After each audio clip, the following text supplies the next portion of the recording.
What's going on, everybody? My name is David and welcome back to another episode of Let's React to That, a series where I pick a random YouTube video and I give my impressions and thoughts on the video. Today we're going to be watching a video on Kingdom Hearts 1, let's title that, for beginners. And it's by SuperButterBuns.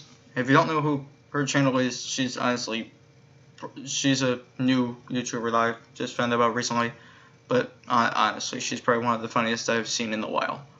She has great content, honestly. The video that I'll be watching today will be in the description if you want to watch it on your own. But yeah, she does this For Beginners series, which basically just gives you a run-up on what the game is about, characters and whatever. The video is just really funny, so yeah, without further ado, I'm just gonna get straight into this. I have nothing really else to say. Have that, and let's do this.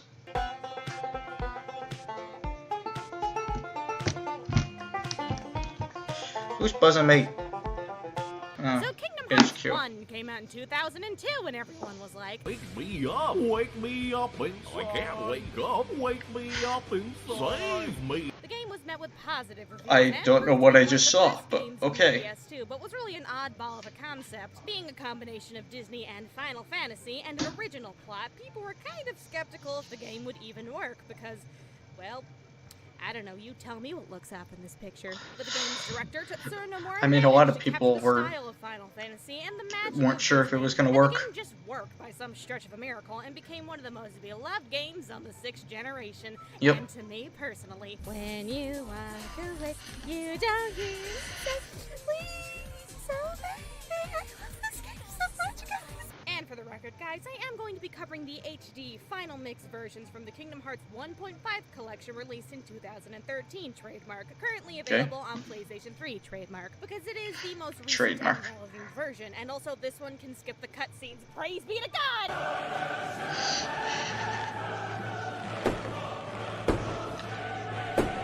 Thank you! Some of y'all are thinking, hey Buns, haven't you covered this game before? Well, yes I have there, nosy viewer, and it was my first video, which is total crap, so why don't you mind your own business because I'm righting my wrongs. But anyway, if you're new to this game, makes for sense. some reason, here for That's what I've been basic doing. tricks and heads up for people who don't know about this game. So you play as Sora, a young, handsome, short leotard-wearing teen whose hair knows no limits, living on an island with his best friend Riku, aka guess who's gonna get a baby bit problematic later and is totally just friends platonically with Sora, we promise. No, really, guys, they're just friends. Trust us, guys, it's not gonna happen. And then there's also Kairi, aka the girl. And that's kind of it. But after trying to create a raft, the island is attacked by Heartless, the main antagonist of the game, and you are soon separated from your friends. You get a massive key to beat people over the head with, and eventually meeting up with Donald and Goofy. Who inform you that the key will help save the world in some way and help them find King Mickey. So off you go to explore the world, fight Heartless, and hopefully find your friends. Hopefully. Not Riku and Kairi, because these other guys. But along yeah, who gives a shit about the Final Fantasy X characters? Also water, light, terrible camera work, puppies, belts, parents you hear from once and then never again. Rated E for edgy, the power of friendship, weeb hair, all your Disney nostalgia shoved into a game, space whales, and oh my God, Dad, uncomfortable dialogue. Subtitles are only around because of Donald and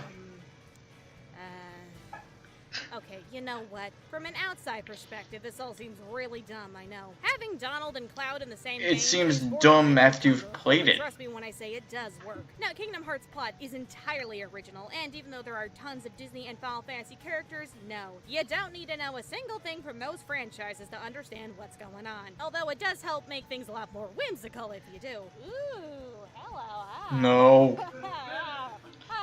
Oh God, no! Stay away. Stay away! I can't stress this one enough, though. The plot is incredibly important in Kingdom Hearts, although it does like to make up some of its own rules and pull crap out of its butt a lot, and, well, you like darkness? Because we got lots of darkness. The point is, suspend your disbelief and you'll be fine. That's Kingdom Hearts for you. Weird.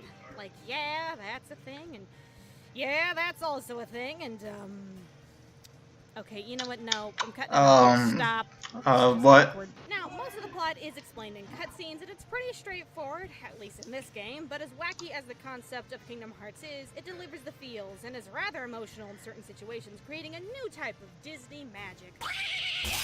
When you wish upon a star. Alrighty, so what the heck are you actually do in Kingdom Hearts besides looking dumb with your big banana shoes? To simplify Big it, the banana game is a shoe- I want those real-time banana action shoes. JRPG with semi-open worlds if you want to get technical and sound super smart about it, but once you get past the tutorial and all that crap, you're gonna gradually unlock new worlds in a baby linear fashion, hang out with some Disney characters, fight some Heartless, kill a few bosses, check out Danny DeVito's steam and hot bootlegs, and then lock a big massive hole in the world with your key, then you move on. You know, just normal game stuff. But you do enter many Disney worlds in order to progress the story, from Alice in Wonderland to Atlantica to Weenie Hot Jr. to Agrabah. You got a variety. I wish of Weenie things Hut to Jr.'s unlock was in and Kingdom things, Hearts. But it's not as simple as just go here and kill the stuff. Each world is unique in design and switches things up, and often the game gets more or funky less. and requires you to do certain things, from collecting items, activating switches, killing enemies, puzzles, talking to specific people, and then my personal favorite thing, running around for hours not sure what the frick you're supposed to be doing. The game Yeah, that was the one issue with Kingdom Hearts 1. It did not give you any direction on where the frick you were supposed to be going. Like, even when I was replaying it playing it actually, for before Kingdom Hearts 3 came out, I was at one of the first places. It's called Traverse Town. I don't know if you guys heard that, but I'm sorry that sometimes my DVD player does that. Anyway, yeah, I was in one of the beginning towns, and I'm doing this quest, and I'm like, where do I go? What do I do? It's not telling me any direction. Honestly, I mean, granted, PS2 and all that crap, but still, like, give directions. Don't just leave people in the dust. Like, help people. I mean, whatever. I mean, it's 17 years ago, so I can't really complain, but still. The game has no real mission list or objective list or nothing. Nah, man. A lot of the time you'll have no idea what you're supposed to be doing. Like, what do I do? Where is this? Where am I? How did I get here? Oh, God! Are you hitting on me? While cutscenes or conversations with characters will point you in the right direction, it's not as often as it should be. Now, when exploring, Sora has the option to examine things in the world and interact with stuff. Do it. Always interact with Just always do it. at least 2 times. This includes hitting, pushing stuff, giving items to things, and just whatever. Go nuts. But that little question mark that pops up on your head has all the answers, so pay attention to it.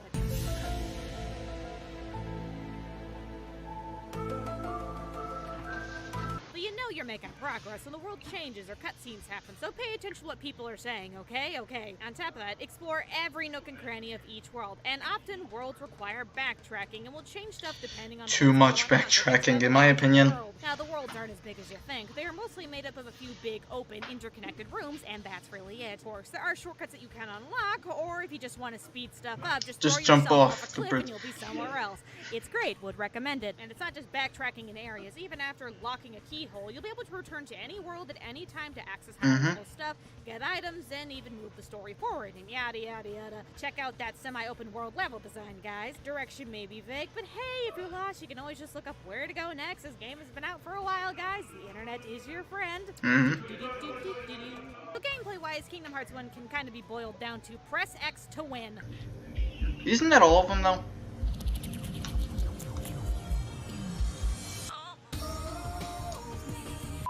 Of course, the game is a lot more complicated under the hood. Well, you can just hit things and wail on people with your big-ass key. Being an RPG and all, the game is still based off of numbers and abilities. Killing enemies gains you experience, which makes you stronger and unlocks more abilities. I should really want to play the original Kingdom Hearts again, just to see if it holds up and then you can press X compared to Kingdom Hearts 3. Seriously, abilities are important if you want to have better attacks, perks, better means of moving around, like dodge rolls, guards, and eventually flying. Abilities aside, as simple as the attacking is in this game, it does require a certain amount of timing, like jumping and attacking at the right moments to block enemy attacks will save your life, and is the key to quote-unquote getting good. But the jumping... Yeah, if you guys do want to see me live stream some of me replaying Kingdom Hearts 1, let me know. Let me know by either leaving a like or a comment on the video. Because I don't know if it would be the entire game, but it may be like one live stream. But I would be interested in doing it, so yeah, let me know. Oh god, the jumping. The game is gonna require you to be jumping around an ungodly amount of time, and you're It's gonna get a too close-up of stiff. Sora's perfect buns a lot. Oh, yeah. But, most of the worlds will make you jump in order to progress, and it can get really frustrating, just FYI, Yeah. because I'll be honest, the jumping is kind of crap. On top of the abilities in basic combat, It's though, you have 2002, what do you magic, expect? Which is gradually unlocked as you complete worlds, and you got stuff like Thunder, Cure, Wind, Stop. Stop. Now, magic is limited and uses these big blue bars here, so be sure to use it wisely. Now, even though you can easily get magic back in a few ways, running out is a really, really bad time. Gosh! I'm rolling, I'm rolling, I'm rolling, I'm dodging, I'm dodging, I'm dying! I'm crying! Now, using the magic is as simple as hit the button and do the thing, but you can make little shortcuts in the customization thingy for your quick magic needs, and I highly recommend this. And pro tip, just put cure in the X spot and then arrow somewhere else on that thingy, and then some type of attack magic. I don't know, you pick what you want, it's your kind of game, you do your own thing, that's great. Just put the X where the cure is and you'll be just handy, I promise. So, Kingdom Hearts 1 has a lot of fluff mechanics that you're gonna have to use at one point or another, but are kind of meh in the end. So, here we go. The following is cool stuff in Kingdom Hearts 1 that failed to meet expectations. Oh, God. It's definitely not as important as the game makes you think it is, but you bet your sweet Bippy it's gonna show up everywhere in the game and shove it in your face. Brought to you by Square Enix. Give us all your money or else we'll kill your family. So, Wow, that's dark. You'll be joined by Donald and Goofy and different Disney characters depending on what world you're in. You can choose your party at any time at a save point, but just know they're totally useless. And before Pretty someone much, starts yeah. complaining that I just insulted their favorite waifu for some reason, your teammates are more support, if anything. They can't really kill, they can't really function, they can't really do anything but heal at terrible times or not at all. Thanks, guys. Great timing there, Donald. Never worry too much about them. Yeah, either. just always Die, blame they Donald die. for Real everything. talk, never ever give them items unless it's right, and I mean right before a boss. If you're desperate, I recommend going to the game's customizing settings and changing their AI, but even then you're not safe. Besides your main party, as you progress, you'll gain Disney summons you can use in battle to help you out and for a limited time in exchange for some magic bars. And, be real, you'll forget about them. Mushu. Listen, while they can be useful in specific situations like Tinkerbell's health and Bambi's items and mostly for bosses and you probably won't use them because most of the time it's just faster to swing the key for dear life and you'll win. Pretty much, And yeah. if you like long, sparkly animations, go for it. They're alright. And the worst thing in Kingdom Hearts 1 that you can't escape is the gosh dang gummy ship. It's not that bad. When traveling to a new world, you have to fly the gummy ship from point A to B on a linear track, and, well, to be frank, it's awful. Like, just straight up awful. It's Like, not please that tell me bad. someone got fired over this. All you need to do is not die and you win. It's as simple as don't get hit, but it goes at a snail's pace. Wow, check out this epic space adventure and check out these 6 strats. Wow!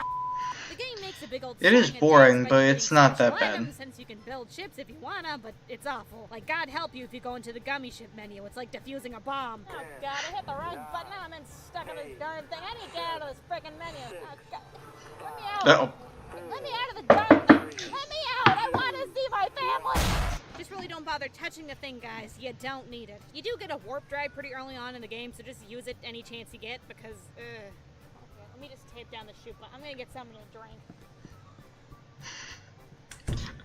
I wouldn't be shocked if that actually would work. You'll gain more items and keyblades. Now, don't just ditch keyblades for the newest, latest, and greatest, and the most aesthetically pleasing ones you get. Oh, finally! Read up on what each keyblade does, because having more magic bars here, or more critical attacks there, could be more effective. Metal Now, chocobo. items are kind of straightforward. You hit a button, and ta-da, you did it. You use the thing. But just make sure you have some on you at all times. But besides those, you'll be collecting a ton of random items from enemies and chests that you can synthesize with the little Google McMoogle people for really good items and the occasional Moogle. weapon. Some of the items can be really obnoxious to get, but it's worth it, I promise. And if you want to know what all you need, links below to get your cuckoo on. On top of that, around the world are little symbols called trinities that you can trigger for items, pathways, and money! All I do is win, win, win, no matter what. Got money on my mind. You gradually unlock I know, the color I'm trinities stupid, you can use. but- Keep track of where they are so you can revisit places and get the goods. And some are used to access areas to progress the Yeah, story. these So, like, you know, were never that's brought kind of back. important. important. And keep in mind, you can only use Trinities while you have Donald and Goofy in your party, just FYI. Also, when it comes to extra stuff, Kingdom Hearts has got you covered. The game has a plethora of extra doodads and totally optional crap that you don't need to do, but you should totally probably do it. The first is the Coliseum area in Hercules World, where you can fight Heartless and people for items, Keyblades experience, and crappy trophies. More matches open up as you progress through the game, and you can get some pretty high-level stuff, so be sure to check in often and then cry because of you-know-who. Yeah. Or not, if you've never played this game, that's okay, but you know who I'm talking about, ladies. Now, there are also torn pages around the world that you need. I'm gonna assume she means World in Merlin's house. Now, like I said, totally someone related to Final Fantasy. Mini games, and you get some decent items out of it, but you mostly just hang out with Pooh. I mean, that's kind of neat. Of course, every time you hang out, he gets thrown or launched into the sky for some reason, but it's cool to watch. I mean, it's Like, Winnie the there you Pooh, go. so I'm not. Oh God. Whee! Bye. Oh. And the last totally optional, but you should Rest in definitely try peace. to do it thing, is collect all 99 Dalmatians around the world, and then you can return them back to their home in Traverse Town for goodies and magic upgrades. That's And cute. if you want to find all the pups, links below, because according to the game, around 3 pups are shoved into a chest for some reason, so get going, because air is kind of limited in those things. Right now, there's an animal who needs you. Your call says, I'm here to help. Alright, Well so then. here are a bunch of tips and things you should know before you get started. When you start the game, you get a choice of picking and throwing away a weapon, and according to many internet sources, pick the shield and give up magic. Or don't. Honestly, it's not that detrimental. Do what you want. Also, in the beginning, you get to pick a few answers to 3 questions. Pick all the middle options or the first. Or don't. Honestly, it's not that detrimental either. Or is it? No, just kidding. It's not. You'll be fine. Just pick an answer. Go for it, kiddo. You can fight people on the island if you wanna, but you don't need to. Also, Riku can go choke on his own Palpoo fruit if you ask me. You can only open chests when there are no enemies around, so if that Yeah, thing which is is- red, no chest for you, sweetie. Be sure to switch out your equipment with Yeah, but- newer, better stuff.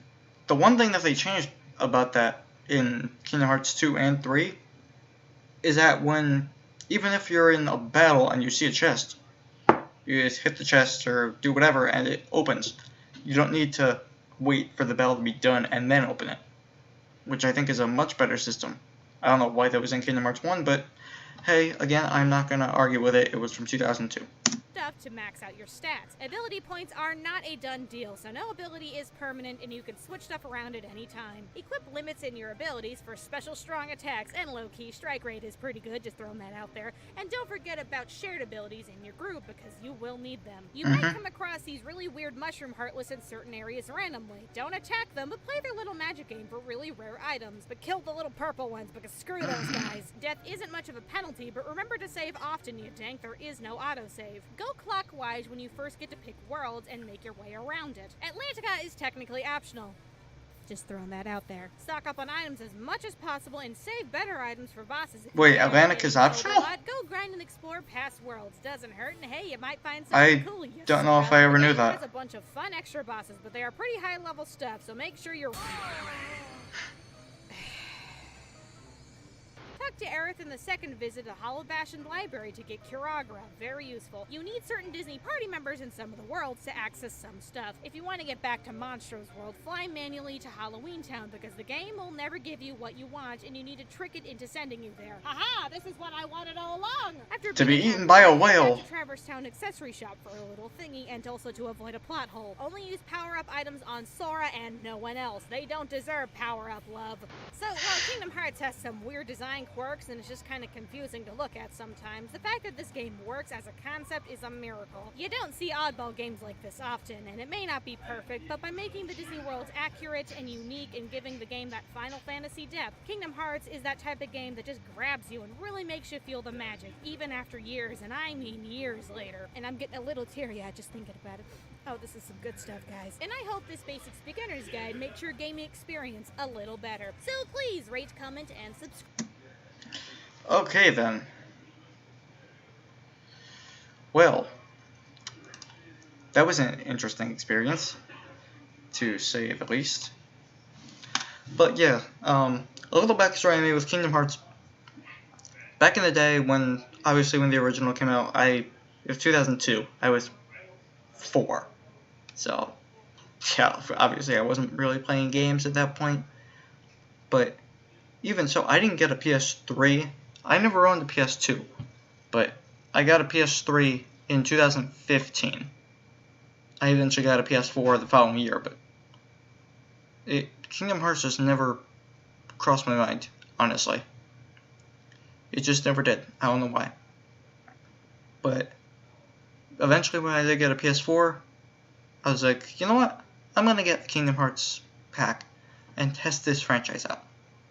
I tested it out, and I don't know, I got stuck on one boss. I got stuck on some bosses, and then I was like, I'll go back to it. I never did. But because Kingdom Hearts 3 came out, I was like, okay, you know what? I'm going to go back and I'm going to replay the games. Turns out I got better at games somehow, and those bosses that I was stuck on were super easy.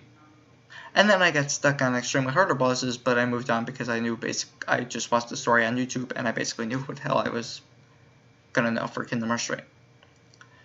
But yeah, let me know your thoughts on the video, and what are your thoughts on Kingdom Hearts in general? Do you like the series? Do you not like the series? Did you buy Kingdom Hearts 3? What are your thoughts on it? What do you think is the future for the franchise? Any of those questions or anything else, let me know down in the comment section below. If you liked the video, leave a like and click notifications so you know when I'm going to post a new video. So yeah, I want to thank you guys so much for watching this episode. This series, I personally think, is much better than the other reaction series I had. Because personally I feel these are more, I don't know why the other ones weren't, but this I feel is more genuine after taking a break from reacting. I think the videos that I'm choosing or whatever, I think are more genuine reactions. I'm not saying the other ones were fake or anything, it's just, I don't know. But, yeah. Yeah, that's basically all I have to say, so thank you guys so much for watching. Hope you have a great evening, and I'll be talking to you guys later. Bye.